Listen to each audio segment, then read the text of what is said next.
3 స్థానాలకి కూడా లెక్క వేయడం అనేది ఉంటుంది. లగ్నం నుంచి, రాశి నుంచి, శుక్రుడి నుంచి లెక్క వేస్తారు. ఇలా లెక్క వేసినప్పుడు ఆయా స్థానాల్లో కొన్ని ప్రదేశాల్లో కనుక కుజుడు ఉన్నట్లయితే దాన్ని కుజదోషము అని మనకి జ్యోతిష్ శాస్త్రం తెలియజేస్తూ వస్తున్నది. లగ్నే వ్యయేచ పాతాళే జామిత్రే శాస్త్రమే కుజే అంటే 1, 2, 4, 7, 8, 12 ఈ స్థానాల్లో కుజుడు ఉన్నట్లయితే కనుక దానికి కుజదోషం అనాలి అని అన్నారు. ఇది లగ్నం నుంచి లెక్క పెట్టుకోవాలి, ఇలా రాశి నుంచి లెక్క పెట్టుకోవాలి, ఇలా శుక్రుడి నుంచి కూడా లెక్క పెట్టాలి. ఇన్ని స్థానాల్లో 1, 2, 4, 7, 8, 12 స్థానాల్లో కనుక కుజుడు ఉంటే అది కుజదోషం. అప్పుడు ఏమవుతుంది అన్నట్లయితే కనుక స్త్రీనాం భర్తృ వినాశాయ పుంసాం భార్యా వినాశం అంటే ఏమిటి? స్త్రీలకు భర్త యొక్క నాశనం కలుగుతుంది, పురుషులకు స్త్రీ నాశనం కలుగుతుంది. అంటే దీని అర్థం ఏమిటి? అంటే వాళ్ళు చనిపోతారనా? అట్లా కాదుగా. భార్యకి పురుషుడి పట్ల ఉండవలసినటువంటి అనురక్తి ఉండదు, అలాగే పురుషుడికి భార్య పట్ల ఉండవలసినటువంటి అనురక్తి ఉండదు. అంటే ఏమవుతుంది? కొట్లాట్లు అనేవి జరుగుతూ ఉంటాయి అనేది దీని గురించి తెలియజేసినటువంటి అంశంగా చెప్పారు. ఇక్కడికి కుజదోషం ఉండటం వలన స్త్రీ పురుషుల మధ్య సహజంగా ఉండవలసినటువంటి ఆకర్షణ లోపించి అది వివాదాలకు దారితీయడానికి అవకాశం ఏర్పడుతుంది. ఆ వివాదాలు ఎంత దూరం వెళ్తాయి అనేది వాళ్ళ వ్యక్తిగత జాతకాలను పరిశీలన చేసి చెప్పాల్సిందే తప్ప కేవలం సప్తమంలో కుజుడున్నాడు, ద్వితీయంలో కుజుడున్నాడు కనుక వెంటనే తగాదాలు వచ్చేస్తాయి అని చెప్పడానికి అవకాశాలు లేవు. కానీ ఇప్పుడు లగ్నానికి సప్తమంలో కుజుడున్నాడు కనుక విడాకులు వస్తాయి అన్నట్లయితే అది కూడా తప్పే అన్నారు. మరి దీనికి బోల్డ్ ఎగ్జంప్షన్స్ చెప్పారు. ఎట్లా?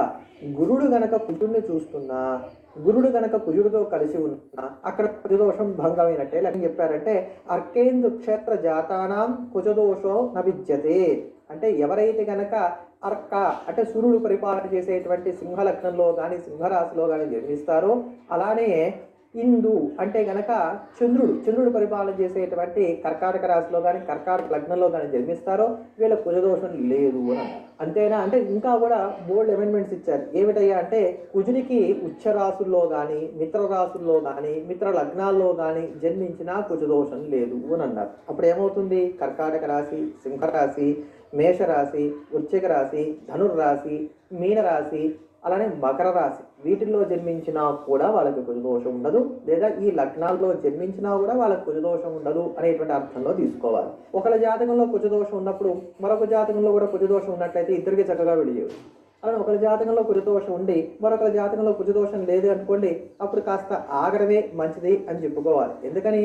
ఒక ఉద్రేకమైనటువంటి స్వభావంతో ఉన్నటువంటి వారికి మరొక ఉద్రేక స్వభావం కలిగేటువంటి వారి నుంచి పొడి చేసాం అనుకోండి, నష్టం అని ఉందా? ఇద్దరికి సమానమైనటువంటి స్వభావం ఉంటుంది కనుక సరిపోతుంది అని. ఇంతేకాకుండా మేష వృశ్చిక రాశులకు చతుర్థంలో కుజుడు, వృషభ తులారాశులకు వ్యయంలో కుజుడు, మిథున కన్యా రాశులకు ద్వితీయ కుజుడు, మకర కర్కాటక రాశులకు సప్తమ కుజుడు, ధనుర్ మీన రాశులకు అష్టమ కుజుడు, కుంభ సింహ రాశులకు కుజుడు ఎక్కడ ఉన్నా అసలు దోషం లేదు అనేటువంటి మాట కూడా ఉంది. కనుక ఆయా గ్రంథాలను బట్టి వీటన్ని కూడా పరిశీలన చేసి అప్పుడు నిర్ణయాలు తీసుకునేటువంటి ప్రయత్నం చేయాలి. అలానే కుజదోషం ఉన్నప్పుడు శాంతి చేస్తే సరిపోతుంది కదండి అనేటువంటి మాట చాలామంది అంటూ ఉంటారు. ఈ శాంతి అంటే ఎట్లా శాంతి, ఎంత శాంతి చేయాలి, ఎన్నిసార్లు చేయాలి, ఎన్ని నెలల వరకు దాని యొక్క ప్రభావం ఉంటుంది, ఇది కూడా ఆలోచించుకోవాలి. అంటే జాతకంలో ఒక్కసారి కనుక కుజదోషం నిరూపణ అయింది అన్నట్లయితే అంటే ఉన్నది అనేటువంటి మాట తెలియనట్లయితే దాని ప్రభావం ఎప్పటికీ ఉంటుంది తప్ప ఏదో ఒకసారి శాంతి చేస్తే ఇంకా కుజదోషం పోయింది అనడానికి అవకాశాలు లేవు. కనుక ఇవన్నీ కూడా చూసినప్పుడు నేను నా అనుభవంలో నిర్ణయం చేసుకున్నటువంటి మాటనే చెప్తున్నాను. ఏ రాశి అయినా ఏ లగ్నమైనా ఎప్పటికైనా సరే ఆయన కనుక జన్మంలో కానీ ద్వితీయంలో కానీ చతుర్థంలో కానీ సప్తమంలో కానీ అష్టమంలో కానీ వ్యయం 12వ భావంలో కానీ ఉన్నట్లయితే మాత్రం కుజుడు అంతో ఇంతో ఇబ్బందినే కలగజేస్తున్నాడు తప్ప ఈ మాటలు పెద్దగా రూఢి అవుతున్నటువంటి స్థితిని నేను పరిశీలించడం లేదు. నా అనుభవంలో వరకు మాత్రమే చెప్తున్నాను. గ్రంథాన్ని మిగతా వాటిని నేను ఎక్కడా కూడా తక్కువ చేసి మాత్రం చెప్పట్ల. ఇటువంటి ఈ దోషాలు ఉన్నప్పుడు కుజుడికి సంబంధించి చక్కగా జపాలు చేసుకోవడం, మంగళవారాలు ఉపవాసం ఉండి ఎర్రకందులు దానం ఇవ్వడం ఇట్లాంటి అనేకమైనటువంటి పరిహారాలు చేయబడుతున్నప్పటికీ కేవలం మంగళవార నియమంతో దీన్ని సరిచేసుకోవచ్చు అనేది నా అనుభవంలో నేను రూఢీగా చూసి చెప్తున్నటువంటి మాట. మంగళవారం నాడు పగలంతా కేవలం పాలు, పళ్ళు, పలరసాలు, టీ, కాఫీ ఇలాంటివి తీసుకున్నట్లయితే చాలా చక్కగా హాయిగా సరిపోతుంది. రాత్రి దాటిన తర్వాత హాయిగా భోజనం చేయవచ్చు. ఎంతటి కుజదోషమైనా దీని వలన శాంతపడుతుంది. అయితే దీన్ని ఎవరికి వారే చేసుకోవాలి. అసలు జాతకంలో కుజదోషం ఉందా లేదా ఇది ఎలా తెలుసుకోవచ్చు అన్నట్లయితే ఒక తేలికైనటువంటి పద్ధతులు ఆ సమయంలో వారికి ఉండేటువంటి ఇబ్బందులు కొంచెం హెచ్చుగా ఉండటం, కాళ్ళు పీకడం లాంటి లక్షణాలు, తరచూ తలనొప్పి ఉండటం. ఇవి కనుక ఉన్నట్లయితే కనుక జాతకరీత్యా కుజదోషం ఉంది అని రూఢి చేసుకోవచ్చు.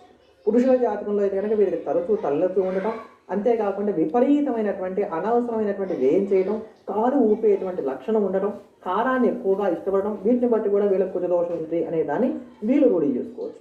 కనుక ఇటువంటి లక్షణాలు కనబడుతున్నప్పుడు స్త్రీ పురుషులు ఇద్దరు కూడా మంగళవారం నియమాన్ని పాటించినట్లయితే ఇంత పెద్దదైనటువంటి దోషం నుంచి కూడా వాడు ఉపశాంతిని పొందడానికి అవకాశాలు ఏర్పడతాయి. దీనికి ఏం భయపడిపోయి అమ్మో కుజదోషం అనుకోవాల్సినటువంటి అవసరాలు ఏమీ లేవు. కనుక కేవలం సప్తమంలో కుజున్నంత మాత్రాన దాన్ని కుజదోషంగా